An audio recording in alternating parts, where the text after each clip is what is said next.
की है आरती, पापियों को पाप से है आरती। श्री भागवत भगवान की है आरती, पापियों को पाप से है आरती।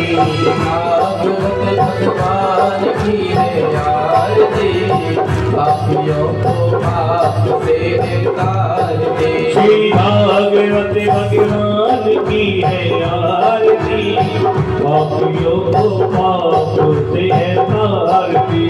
अमर ग्रंथ ये मुक्ति पथ ये पंचम वेद निराला, सब ज्योति जगाने वाला। ये अमर ग्रंथ ये मुक्ति पथ ये पंचम वेद निराला, सब ज्योति जगाने वाला। हरि नाम यही हरि नाम यही, हरि नाम यही हरि नाम यही। सबके मंगल की आरती, पापियों को पाप से है आरती। श्री भागवत भगवान की है आरती, पापियों को पाप से है आरती।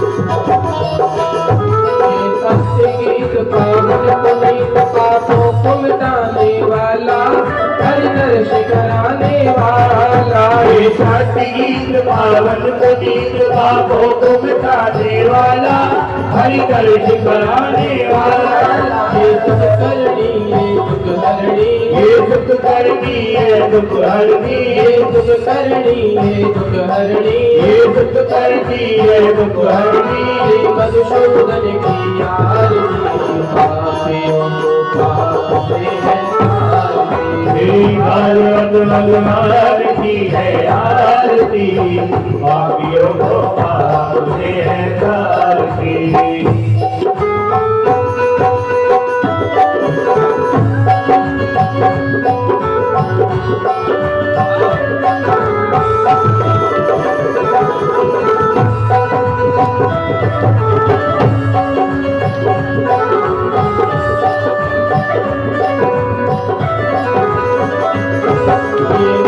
बोल जग पंच बोल सन्मार्ग दिखाने वाला, बिगड़ी को बनाने वाला। बोल जग पंच बोल सन्मार्ग दिखाने वाला, बिगड़ी को बनाने वाला।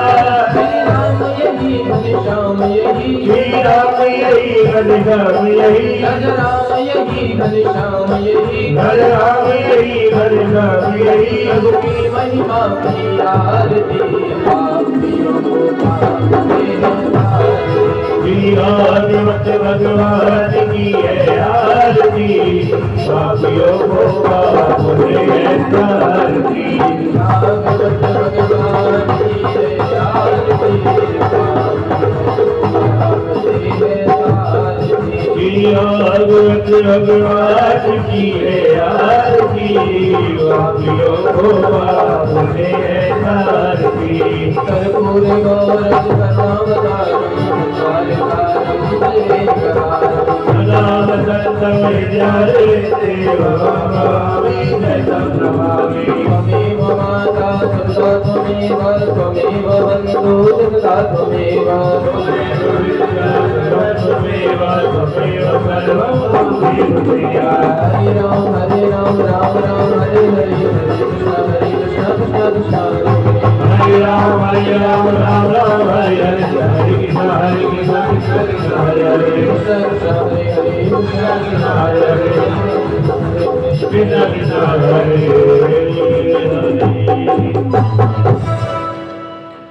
बोले वृंदावन बिहारी लाल की जय। श्री राधा रमण लाल की जय। श्री गिरिराज जी महाराज की जय। सही भक्त अपने स्थान पर विराजमान हैं।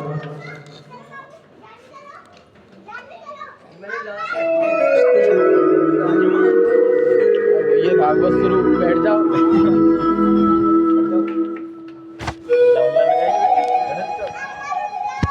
स्वस्ति श्री गणेशाय नमः। श्रीमते रामानुजाचार्य नमः। श्री जानकी नाथाय नमः।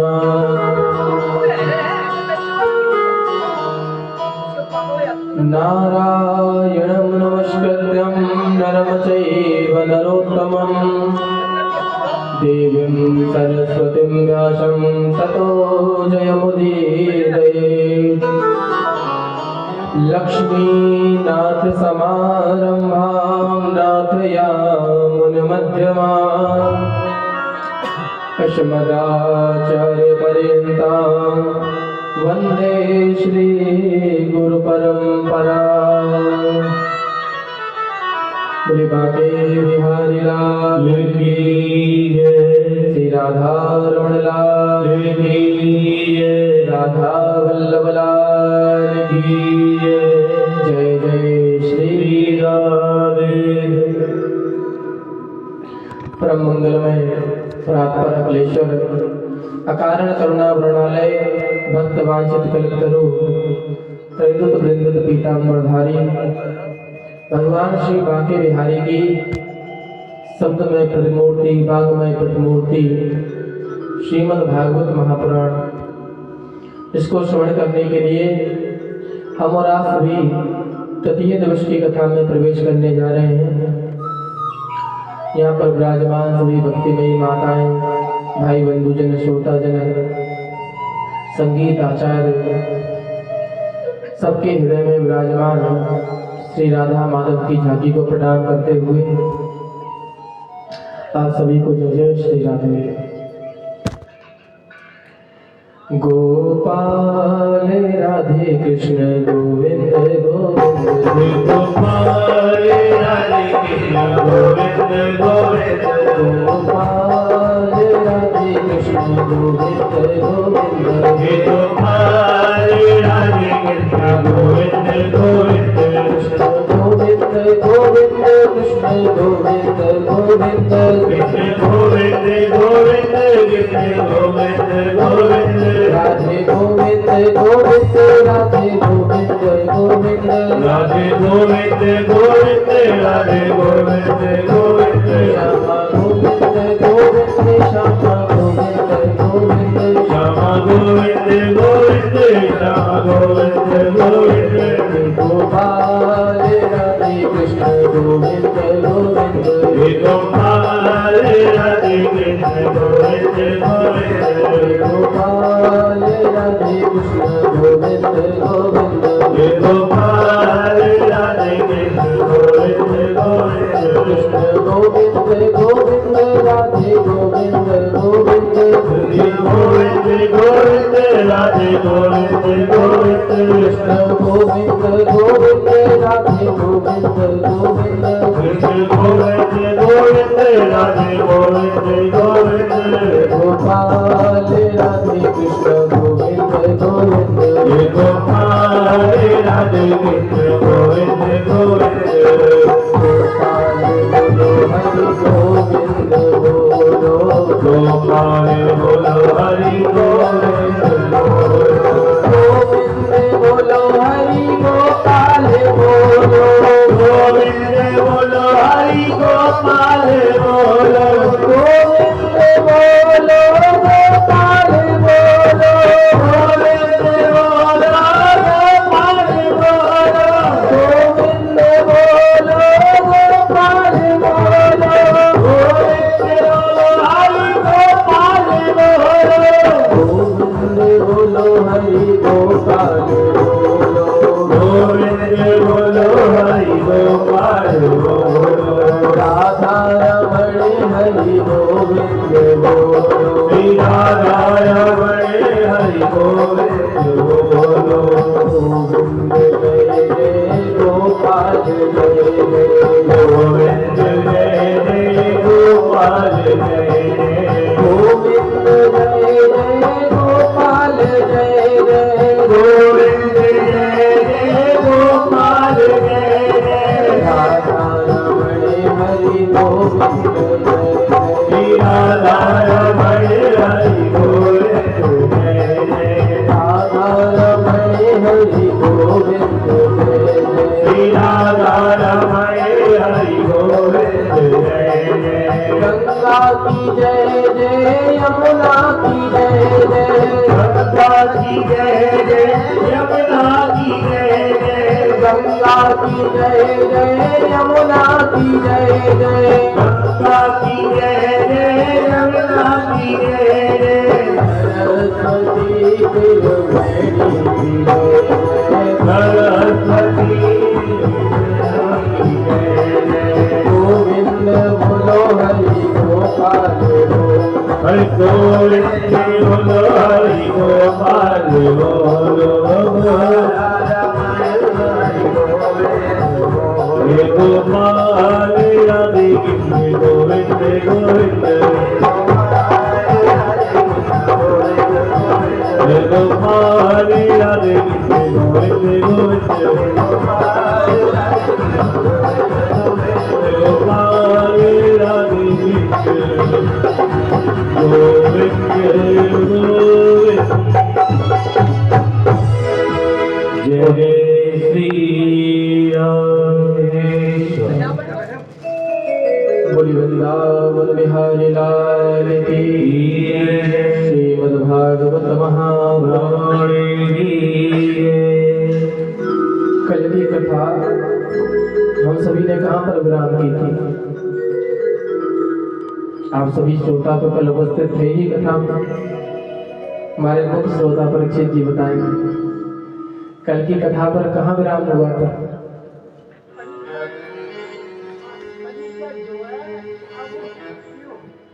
परीक्षित जी को श्राप लग चुका था। बोले वृंदावन बिहारी लाल की देख के नहीं बता रहे हैं भैया, भगवान की सेवा की बात ही बना रहे हैं। मुझे याद है कि कल की कथा में विराम हुई थी। बहुत सुंदर।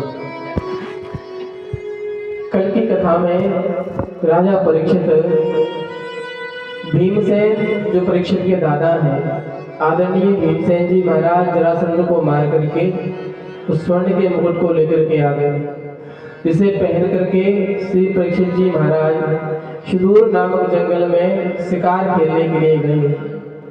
जाते जाते मार्ग में प्यास लगी तो एक ऋषि का आश्रम देखा, जिस ऋषि का नाम है समीक ऋषि।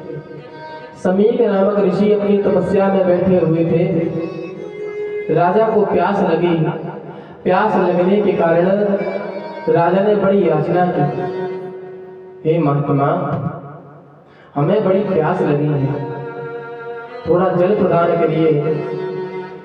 बार बार याचना करने पर भी जब ऋषि से कोई प्रति उत्तर न मिला तो आज जो कलयुग मुकुट में विराजमान था, राजा की बुद्धि में विकृति ला दी।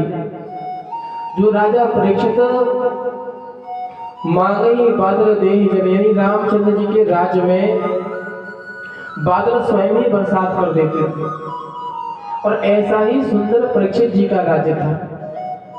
परीक्षित जी महाराज परम वैष्णव थे, भगवान की भक्ति करने वाले थे। साधु संतों के आश्रम में जाकर के श्री परीक्षित जी महाराज झाड़ू लगाते, सेवा करते। आज जीवन में पहली बार ऐसी भूल हुई कि मन में अभिमान आया और संत के गले में मरा हुआ सर्प डाला। लौट करके वन में घर को जब आए तो घर पर आकर के जैसे उस मुकुट को उतारा तो परीक्षित जी के मन में ऐसी ग्लानि हुई कि मुझसे कितना बड़ा पाप हो गया। क्योंकि जो कलयुग मुकुट में विराजमान था, वह मुकुट उतारते ही परीक्षित जी की बुद्धि ठीक हो गई। पश्चाताप करने लगे कि मुझसे कितनी बड़ी भूल हो गई। मैंने एक साधु के, संत के गले में, महात्मा के गले में मरा हुआ सर्प डाल दिया। मरे हुए सर्प को जब शिष्यों ने देखा तो दौड़े दौड़े शिष्य श्रृंगी ऋषि के पास में गए। जो श्रृंगी ऋषि गंगा में स्नान कर रहे थे, दौड़ते हुए जाकर के समाचार दिया, हे महात्मा, आपके पिता के गले में राजा परीक्षित ने मरा हुआ सर्प डाल दिया। जैसे ही इस बात को सुना, हाथ में गंगा जल लिया और गंगा जल को लेकर के श्राप दिया, हे राजन, जिस राजा ने मेरे पिता के गले में सर्प डाला है, आज के 7वें दिन उसकी मृत्यु हो जाएगी। इसी सर्प के पूर्वज तक्षक जो सर्प हैं, वह आकर के परीक्षित को डस लेंगे और परीक्षित की मृत्यु हो जाएगी। लौट करके श्रृंगी ऋषि आए, पिता के चरणों में बैठ गए, प्रणाम किया और नेत्रों से आंसू निकलने लगे। जैसे ही नेत्रों से अश्रु निकले और नेत्रों के अश्रु पैरों पर गिरे, समीक ऋषि की समाधि खुल गई। समाधि खुलते ही पुत्र से बोले, पुत्र क्या हुआ? तुम्हारे रोने का कारण क्या है? तब पुत्र कहते हैं, पिताजी आप चिंता न करें, राजा परीक्षित आए थे, आपसे जल की याचना कर रहे थे, आप समाधि में लीन थे, सुन ना पाए, परंतु मैंने भी ऐसा श्राप दिया है कि आज के बाद कोई भी राजा ऐसी भूल करने की चेष्टा न करेगा। समीक ऋषि ने पूछा, पुत्र तुमने ऐसा क्या श्राप दे दिया? श्रृंगी ऋषि कहते हैं, पिताजी मैंने श्राप दिया है कि आज के 7वें दिन तक्षक नामक सर्प राजा को डस लेगा, उसकी मृत्यु हो जाएगी। समीक ऋषि को बड़ा दुख हुआ। देखिए, हमारे द्वारा जब किसी साधु संत का अपमान हो जाए, किसी ब्राह्मण का अपमान हो जाए, किसी वैष्णव का अपमान हो जाए, तो वैष्णव का ये परम धर्म है कि वो अपने मुख से आपके लिए कुछ नहीं कहेगा। महात्मा का कभी अपमान करो, यदि वास्तविक रूप से महात्मा होगा तो अपने मुख से आपको श्राप नहीं देगा। वो जिनका नौकर है, उसका मालिक यानी जो परमात्मा बैठा है, वो परमात्मा दंड देता है। विभीषण जी महाराज जब तक लंका में रहे, जब तक रावण सुरक्षित रहा, और जैसे ही विभीषण जी महाराज ने लंका छोड़ी, अस कहीं चला विभीषण जब ही, आयुहीन भय सब तबहि। विभीषण जी महाराज के जाते ही लंका आयुहीन होना प्रारंभ हो गई थी। हम सभी भगवान के परम वैष्णव हैं, भक्त हैं। गौरमुख नाम के शिष्य को भेजा। गौरमुख नाम के शिष्य ने जाकर के राजा परीक्षित को समाचार दिया, राजन श्रृंगी ऋषि ने तुम्हें श्राप दिया है कि 7वें दिन तुम्हारी मृत्यु हो जाएगी। केवल राजन आपके पास में 7 दिन का समय है, 7 दिन में अपनी मुक्ति का उपाय कर सको तो केवल 7 दिन में अपनी मुक्ति का उपाय करो।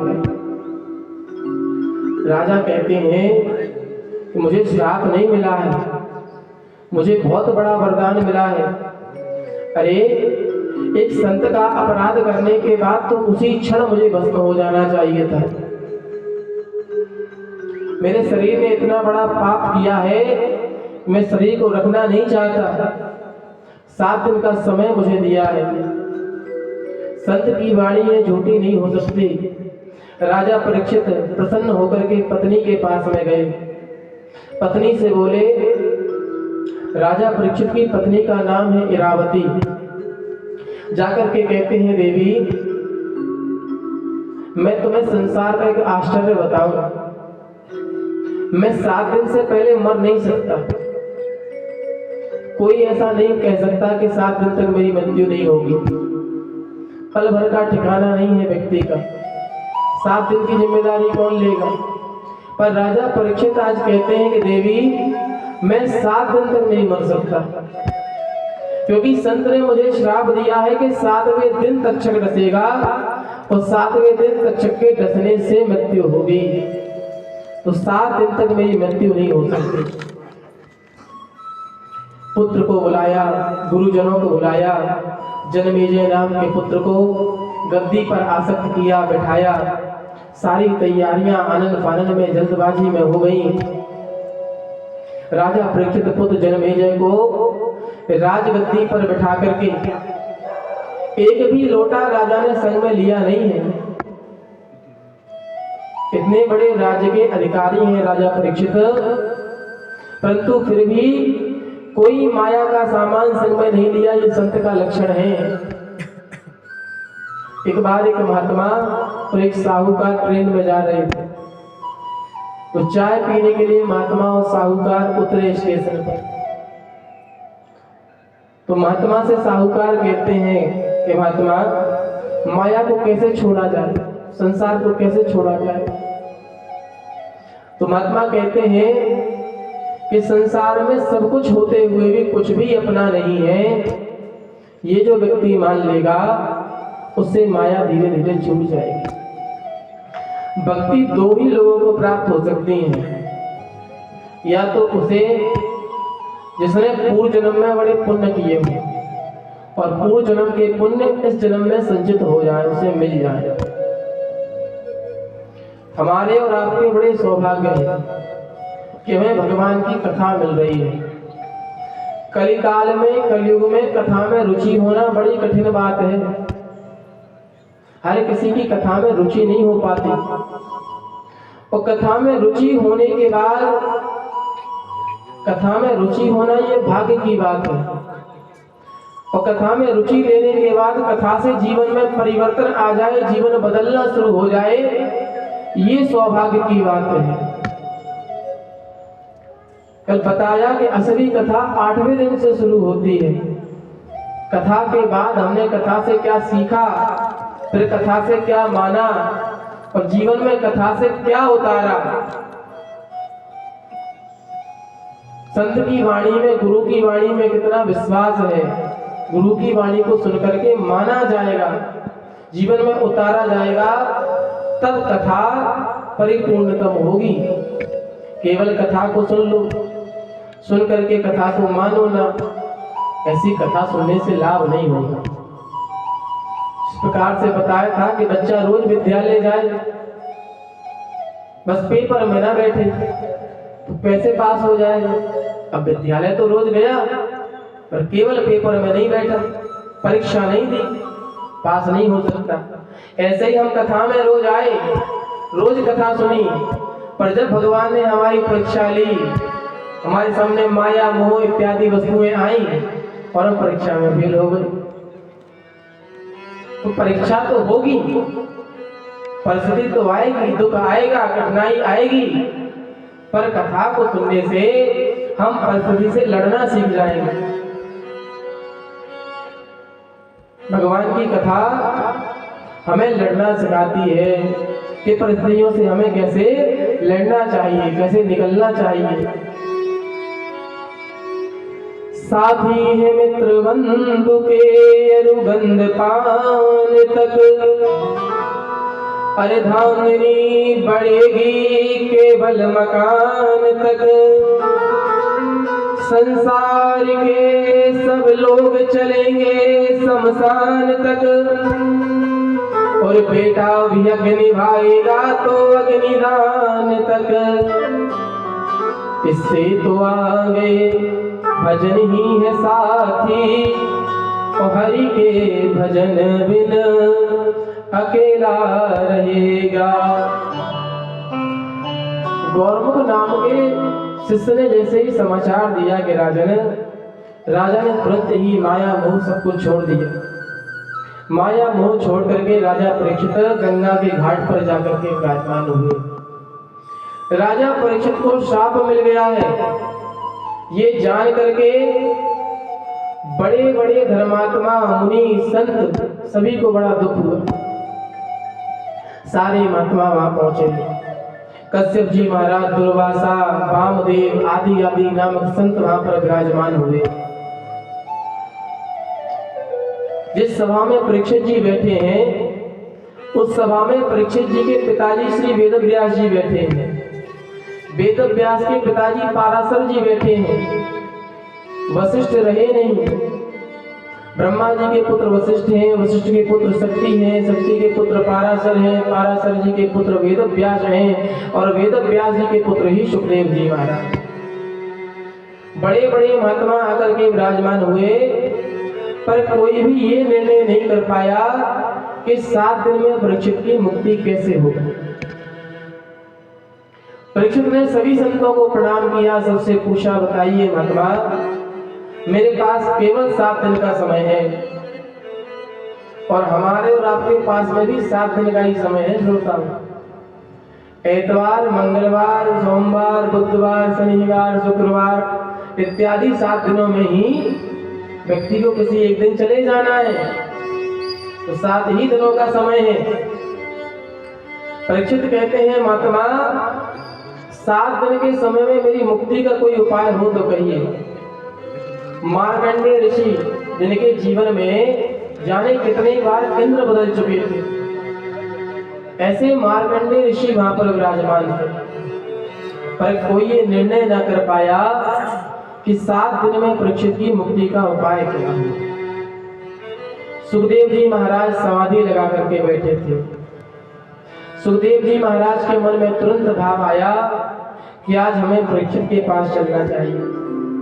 सुखदेव जी ने जीवन में केवल एक बार भागवत सुनाई है परीक्षित जी महाराज को, और परीक्षित ने भी जीवन में केवल एक बार भागवत सुनी है सुखदेव जी के मुंह से।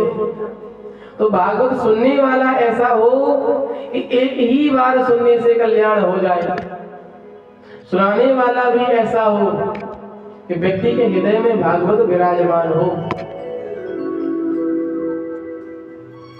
सुखदेव जी महाराज देखते देखते राजा परीक्षित के पास में आए। राजा परीक्षित के पास में आकर के जैसे ही विराजमान हुए हैं, सभी संतों ने कहा, राजन समझ लो तुम्हारी मुक्ति हो गई, तुम्हें मुक्ति मिल गई है। राजा परीक्षित सुखदेव जी को देख करके बड़े प्रसन्न हुए, चरणों में प्रणाम किया। राजा परीक्षित कहते हैं, प्रभु मैं आपको देख करके धन्य हो गए। सुखदेव जी का एक लक्षण बताऊंगा। सुखदेव जी महाराज के मुख पर राम राम राम राम कुछ भी कार्य करे, आपने कई संत ऐसे देखे होंगे जो कार्य करते समय भी उनके मुख पर राम नाम रहता है। उनसे पूछा जाए, महात्मा आ गए? अपने राम आ गए। महात्मा खा लिया? अपने राम ने खा लिया। महात्मा स्नान हो गया? अपने राम ने स्नान कर लिया। किसी भी बात को कहेंगे तो उनके मुख पर राम नाम अवश्य रहेगा।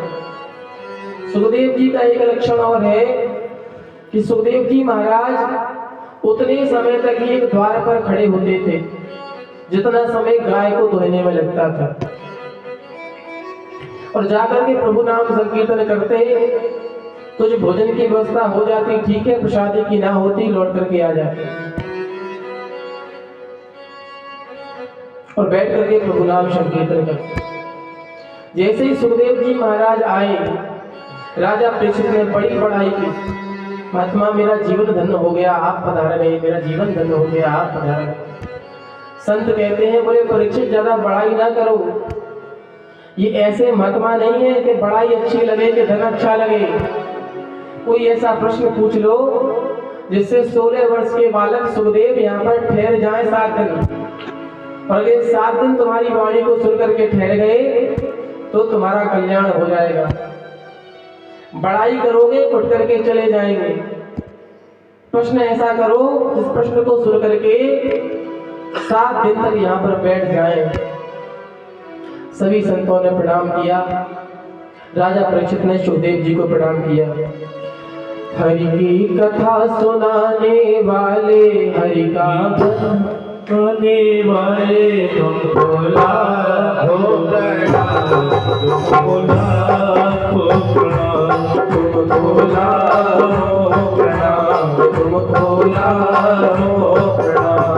हरि की कथा सुनाने वाले, हरि की कथा सुनाने वाले, प्रभु का मार्ग बताने वाले, प्रभु का मार्ग बताने वाले, तुमको लाखों प्रणाम, तुमको लाखों प्रणाम, तुमको लाखों प्रणाम, तुमको लाखों प्रणाम, तुमको लाखों को प्रणाम, भोला को प्रणाम, भोला को प्रणाम, भोला को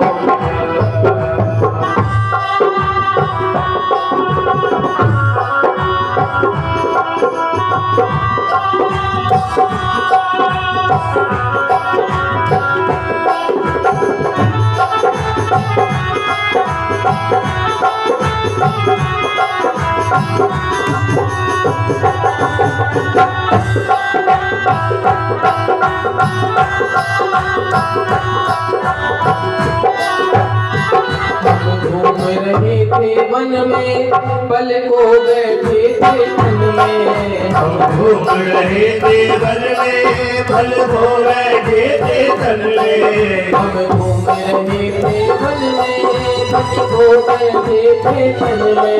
हम घूम रहे थे वन में, पल को बैठे थे तन में। कोई राह बताने वाले, कोई राह बताने वाले, का मार्ग बताने वाले, प्रभु का मार्ग बताने वाले। भोला को प्रणाम, भोला को प्रणाम, भोला को प्रणाम, भोला को प्रणाम। हे हरि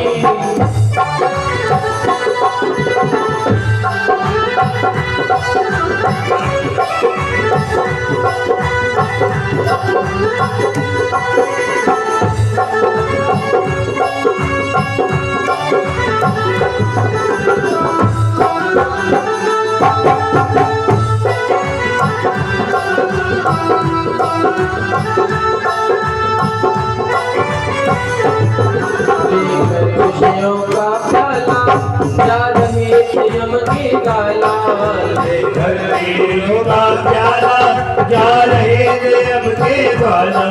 लेकर खुशियों का प्याला, जा रहे थे यम के गाला। लेकर खुशियों का प्याला, जा रहे थे हम के गाला। हम सुधा पिलाने वाले, हम सुधा पिलाने वाले, प्रभु की राह बताने वाले, प्रभु की राह बताने वाले। भोला को प्रणाम, भोला को प्रणाम, भोला को प्रणाम, भोला को प्रणाम, भोला को प्रणाम, भोला को प्रणाम, भोला को प्रणाम, भोला को बोली वृंदावन बिहारी लाल की, सद्गुरुदेव भगवान की जय। श्री सुखदेव जी महाराज वहाँ विराजमान हुए और केवल एक प्रश्न परीक्षित जी ने पूछा। परीक्षित जी कहते हैं, हे प्रभु, 7 दिन में मरने वाले की मुक्ति का उपाय क्या है? आप बताइए कि जिसकी मृत्यु 7 दिन में निश्चित हो जाए उसको क्या करना चाहिए? सुखदेव जी महाराज इस प्रश्न को सुनकर के विराजमान हुए। सुखदेव जी कहते हैं, श्वास श्वास पर कृष्ण भज, वृथा श्वास जन खोए, ना जाने या श्वास की आवन हो ये न होए। एक बार जो श्वास निकल करके चली गई है वो दोबारा आ पाएगी कि नहीं, इसका भी जीवन में भरोसा नहीं होता है। हर श्वास पर प्रभु का स्मरण होना चाहिए। आजकल व्यक्ति को भक्ति करने में बड़ी शर्म आती है।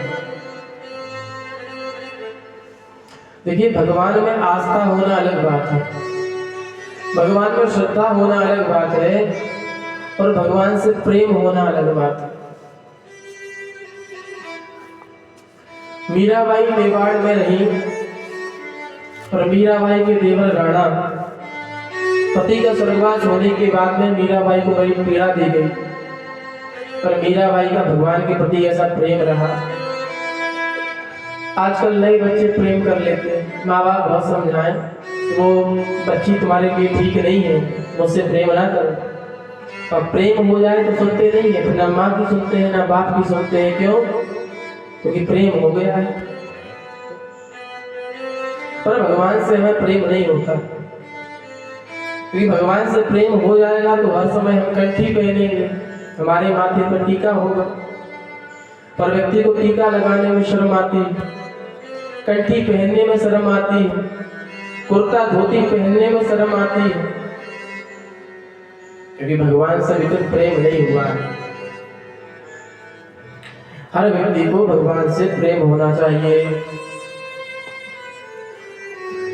श्री सुखदेव जी महाराज राजा परीक्षित से कहते हैं, परीक्षित बताओ भगवान किसे मिलते होंगे? तो परीक्षित कहते हैं, प्रभु भगवान उसे मिलते होंगे जिसके जीवन में बड़ी पवित्रता हो। तो दिन में प्रातः काल सायंकाल स्नान होता हो, संध्या आरती होती हो, भगवान उसे प्रेम से मिल जाते हो। भगवान उसे मिल जाते होंगे जो ऊंची जाति का हो। भगवान कहते हैं कि परीक्षित यदि ऊंची जाति वाले को भगवान मिलते तो विदुर जी तो दासी के पुत्र थे। विदुर जी महाराज के यहाँ भगवान ने जाकर के केले के छिलके खाए हैं, विदुर जी महाराज को भगवान क्यों मिले? तो राजा परीक्षित प्रश्न करते हैं, प्रभु कि भगवान ने भी केले के छिलके खाए हैं? बोले हाँ, भगवान ने भी केले के छिलकों को खाया है। तो राजा परीक्षित बैठ गए, बोले प्रभु यही कथा हमें सुनाइए और यहीं से कथा का प्रारंभ करिए। तो भगवान सुखदेव कथा को सुनाना प्रारंभ करते हैं। बात उस समय की है जब पांडवों के साथ कौरव अन्याय कर रहे थे और लाक्षागृह में पांडवों को जलाने के लिए षड्यंत्र हो रहा था, मारने के लिए विचार हो रहा था। उस समय कौरवों के महामंत्री श्री विदुर जी महाराज पधारे। विदुर जी ने आकर के दुर्योधन के पिता धृतराष्ट्र को समझाया, राजन अन्याय की बेल पर कभी धर्म रूपी फल नहीं आता। आपके पुत्र जो पांडवों के संग में कर रहे हैं अन्याय है, आप उन्हें ऐसा करने से रोकिए, अन्यथा कुछ समय के बाद में पूरा का पूरा कौरव वंश ही नष्ट हो जाएगा। बहुत समझाने पर भी धृतराष्ट्र की समझ में बात न आई। विदुर जी ने अनेक प्रकार से समझाया पर समझ में न आया। विदुर जी कहते हैं, राजन यदि एक व्यक्ति के त्यागने से पूरा खानदान बच जाता हो तो शास्त्र कहते हैं कि उस व्यक्ति को त्याग देना चाहिए। यदि एक घर के त्यागने से पूरा नगर बच जाता हो तो उस घर को त्याग देना चाहिए। ऐसे ही तुम्हारे घर में दुर्योधन कलंक पैदा हुआ है, दुर्योधन को त्यागने से पूरा कौरव वंश बच जाएगा। दुर्योधन को समझाओ राजन। जैसे ही ये बात कही उसी समय दुर्योधन वहां पर आ गया। दुर्योधन कहता है, विदुर जी मेरी कृपा से तुम मंत्री बने हो और आज अधर्म कर रहे हो, मेरे ही विरुद्ध मेरे पिता को भड़का रहे हो, जाओ मंत्री पद को त्याग दो। जैसे ही दुर्योधन ने कहा कि मंत्री पद को त्याग दो, विदुर जी महाराज ने उसी समय मंत्री पद को त्याग दिया और विदुर जी महाराज वन में चले गए। अपनी पत्नी को लेकर के वन में जाकर के भगवान का सुमरन करने लगे। ओम नमो भगवते वासुदेवाय, ओम नमो भगवते वासुदेवाय मंत्र का जाप करने लगे और प्रेम के साथ में वहां रहते, फलों को खाते और प्रेम के साथ में भगवान का सुमरन करते। एक बार विदुर जी से विदुरानी जी ने कहा, बोले विदुर जी आज द्वारका बड़ी सज रही है, हस्तिनापुर बड़ा सज रहा है। तो विदुर जी कहते हैं कि आज द्वारकाधीश भगवान श्री कृष्ण हस्तिनापुर आ रहे हैं। आज पांडवों के भाग्य का फैसला होना है कि पांडवों को आधा राज्य मिलेगा या नहीं मिलेगा। इस फैसला को करने के लिए द्वारकाधीश शांति दूत बनकर के हस्तिनापुर पधार रहे हैं। बड़ी सजावट हो रही है। अब विदुरानी चिंता करते हैं कि प्रभु ये बताइए कि बड़ी भीड़ होगी और बड़ी भीड़ में हम कन्हैया को नहीं देख पाएंगे। विदुर जी कहते हैं, देवी चिंता ना करो, हम कन्हैया को नहीं देख पाएंगे तो क्या हुआ, बोले कन्हैया तो भक्त को देख ही लेगा। बोले भक्त भगवान को देख पाए ना देख पाए, पर भगवान भक्त को देख ही लेते हैं। चिंता ना करो देखिए, और भगवान की एक दृष्टि भी हमारे ऊपर पड़ जाएगी तो हमारा जीवन धन्य हो जाएगा। दुर्योधन ने हस्तिनापुर को सजवाया है। स्थान स्थान पर तोरण के द्वार लगे हुए हैं। कई स्त्रियां हाथों में पुष्पों को लेकर के, थाली को लेकर के विराजमान हैं, और धीरे धीरे द्वारकाधीश हस्तिनापुर में पधारे। बोले द्वारकाधीश भगवान की जय। द्वारकाधीश भगवान जैसे ही पधारे, सभी लोगों ने द्वारकाधीश का बड़ा स्वागत किया। कोने में विदुर जी और उनकी पत्नी विदुरानी खड़ी हुई। विदुर जी ने भगवान को देखा, भगवान ने विदुर जी को देखा, और विदुर जी को जैसे ही देखा मानो विदुर जी बड़े प्रसन्न हुए, बड़े खुश हुए। भगवान शांति दूत के रूप में दुर्योधन के यहाँ पर पहुंचे। दुर्योधन के यहाँ पर पहुंच करके स्वर्णमयी सिंहासनों के बीच में एक सिंहासन है जहाँ पर भगवान को विराजमान किया गया। भगवान उस सिंहासन पर विराजमान हुए। भगवान से दुर्योधन बोला, बोले प्रभु आने में कोई समस्या तो ना हुई? बोले ना दुर्योधन, हमें आने में कोई भी समस्या नहीं हुई। भगवान कहते हैं, तो दुर्योधन मैं तुम्हें नहीं कहता कि तुम पांडवों को आधा राज्य दे दो। मैं तो तुमसे केवल ये कह रहा हूं दुर्योधन कि तुम पांडवों को केवल 5 गांव दे दो। पांडवों को 5 गांव देने से ही मैं पांडवों को संतुष्ट करने का प्रयास करूंगा।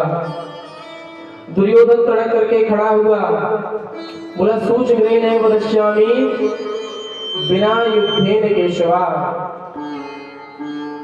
बोले हे केशव, सुई की नोक के बराबर भूमि भी मैं बिना युद्ध के नहीं दूंगा। पांडव मुझसे युद्ध कर लें, युद्ध के बाद मैं भूमि दे दूंगा, परंतु सूचग्रेण वदिष्यामि बिना युद्धेन केशवा। हे केशव, बिना युद्ध के भूमि नहीं दूंगा। भगवान ने बहुत समझाया, तो दुर्योधन युद्ध होगा, लाखों बच्चे अनाथ होंगे, युद्ध ही समस्या की जड़ नहीं है, युद्ध ही नहीं करना चाहिए। कुछ बातें बिना युद्ध के भी मानी जा सकती हैं। बहुत समझाने पर समझ में ना आया। दुर्योधन कहता है प्रभु ये सारी बातें होती रहेंगी, आप पहले बैठ करके भोजन करिए। मेरी माता गांधारी ने आपके लिए भोजन बनाया है। भगवान बोले हम भोजन नहीं कर सकते। बोले क्यों? बोले जब हम द्वारका से आ रहे थे तो हमें निमंत्रण पत्र मिला था कि हस्तिनापुर पधारना, तो सबसे पहला भोजन हमारे यहाँ करना। किसने निमंत्रण दिया प्रभु? बोले हमारे यहाँ विदुर जी का निमंत्रण पत्र आया था। विदुर जी कह रहे थे कि सबसे पहले हस्तिनापुर में आइए तो हमारे यहाँ पर आकर के प्रभु भोजन करिए। इस बात को सुनकर के दुर्योधन बड़ा हंसा। बोले लाला, विदुर के यहाँ पर अपने खाने का ठिकाना नहीं है, तुम्हें क्या खिलाएंगे? सभा में खड़े खड़े विदुर जी महाराज इस बात को सुन रहे थे, और जैसे ही कन्हैया ने कहा कि आज विदुर जी के यहाँ हमारा निमंत्रण है, विदुर जी कहते हैं लाला का कोई भरोसा नहीं है, ऐसा न हो कि सचमुच में हमारे घर पर आ जाए। तो विदुर जी महाराज वहां से सभा को छोड़ करके गए, जाकर के कहीं से माखन खरीदा, कहीं से कुछ खरीदा, भगवान के स्वागत की तैयारियां करने लगे। लाला आने वाला होगा, तैयारी करनी है, खूब तैयारी। कन्हैया सीधे भगवान के घर की ओर, विदुर जी के घर की ओर कन्हैया चल दी, और धीरे धीरे धीरे धीरे बढ़े जा रहे हैं। देखते देखते नंगे पैर जाकर के कन्हैया विदुर जी के घर के सामने खड़े हो गए। जाकर के सागर को खटखटाया। विदुरानी उस समय स्नान कर रही थी, और विदुरानी ने जैसे ही आवाज सुनी, कन्हैया कहते हैं काका जी द्वार को खोलो, काकी द्वार को खोलो। अब विदुरानी ने जैसे ही कन्हैया की आवाज सुनी तुरंत समझ गई कि कन्हैया है। स्नान कर रही थी। स्नान करने के बाद में जैसे ही द्वार को खोला, कन्हैया ने अपनी चुन्नी विदुरानी को दी। विदुरानी बोली, अरे लाला अंदर आओ, पधारो कन्हैया पधारो। बड़ा स्वागत किया। विदुरानी और विदुर जी के जीवन में बड़े पुण्य हैं। तब जाकर के कन्हैया आज विदुर जी के घर पर विराजमान हुए हैं। हमारे घर पर भी भगवान कब आएंगे? बोले जब हमारे मन का मैल दूर हो जाएगा। विदुर जी के यहाँ पर झोपड़ी है। बोले महलों को देख करके परमात्मा नहीं आते। विदुर जी के यहाँ पर केवल झोपड़ी और झोपड़ी में भगवान पधार रहे हैं। तब विदुर जी का मन पवित्र है, मन में कोई मैल नहीं है। से आप हमें बुलाएं कि पंडित जी हमारे यहाँ पर आइए, और हम आपके यहाँ आएंगे और आप हमारे आने के समय अपने द्वार पर थोड़ा कूड़ा डाल दें, गंदगी डाल दें, तो क्या हमारा मन आपके घर में आने का होगा? फिर नहीं होगा।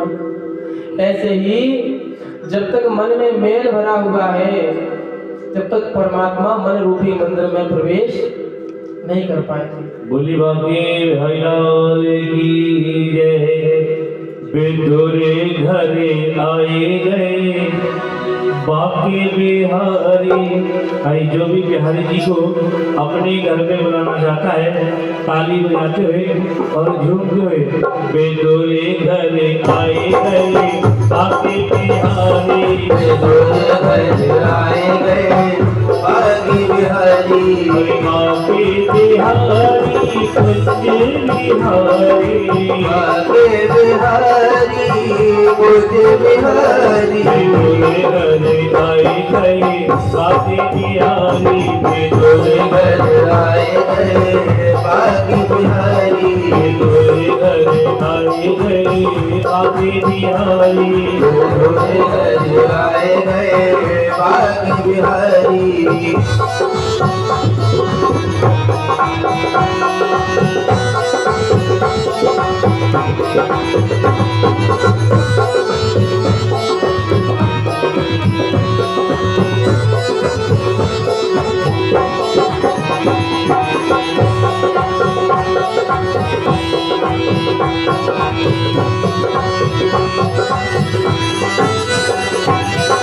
विदुर नहीं घरे थी विदुरानी। विदुर नहीं घरे थी विदुरानी। विदुर नहीं घरे थी विदुरानी। विदुर नहीं घरे थी विदुरानी। आवत देख सदेहा बिहारी। एक सदे है बिहारी। हरे मने हरे साए रहे बाके बिहारी। विदुर घरे आए रहे बाके बिहारी। हरे बाके बिहारी कुंज बिहारी। बाके बिहारी कुंज बिहारी। विदुर घर आए गए बाके बिहारी। विदुर घरे आए गए बाके बिहारी।